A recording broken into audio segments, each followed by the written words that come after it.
While the debate on whether to have nuclear energy in Australia continues, right now there is plenty going on in the nuclear space, including startups for batteries that can power small towns being designed by Australian companies. Well, joining us live is Jasmin Diab, the president of Women in Nuclear Australia.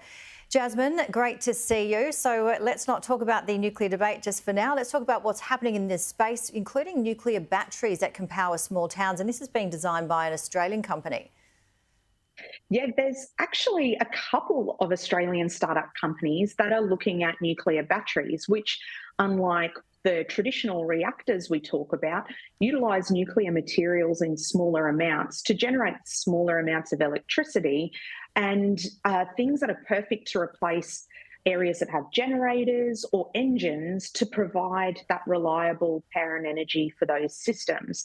But it's not just in the nuclear battery space. Like I said, there's also startups that are looking at things like fusion technologies, which is also really exciting. So we've got HB11, which is an Australian startup, and then some researchers out of UNSW, students developing a small fusion reactor as well. And so it's really exciting hearing about the nuclear scientists and engineers in Australia still continuing to innovate and grow nuclear technologies as we still have that nuclear debate carrying on in the background.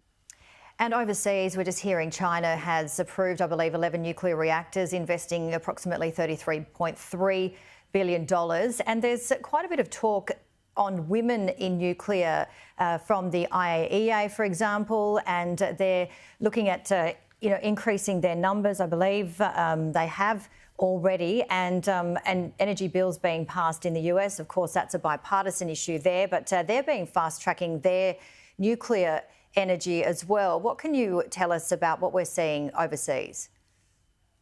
Yeah, so overseas, we're seeing a lot of countries reinvest into nuclear, but in doing that, they've realised that the workforce has to be more balanced. Now, the nuclear industry for a really long time has been heavily male dominated, and a report released late last year by the Nuclear Energy Agency highlighted that we need to do more to attract girls and women into nuclear careers and allowing them to thrive not just in junior roles, but growing into senior leadership roles as well. And so the International Atomic Energy Agency and DG Grossi have invested a fair bit in programs to encourage young women into nuclear careers, because nuclear careers are exciting and they are well paid and you get to see the world, which is pretty phenomenal. Not a lot of industries get to claim that. And so it's exciting to see that investment in there. And hopefully we will see more Australian young women and girls pursue nuclear careers as well. And what about in the agriculture space? Again, the IAEA has just released an article on Climate Start Agri, enabling Asian farmers to increase rice productivity. Yeah, so nuclear technologies used in food production isn't a new thing. And our nuclear organisation here in Australia, ANSTO, has been working significantly with fisheries to ensure that food is secure, that food is safe to consume, and that it can be exported and grown in large amounts.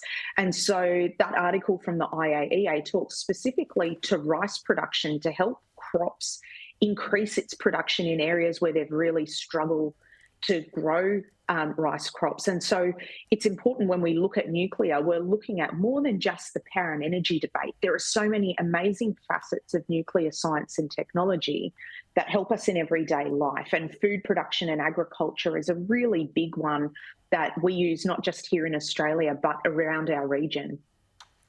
And just finally, with the nuclear debate, obviously we're hearing that it's way too expensive for Australia to have nuclear energy here at this stage, and we're certainly looking at the time frame as well to reach our net zero target.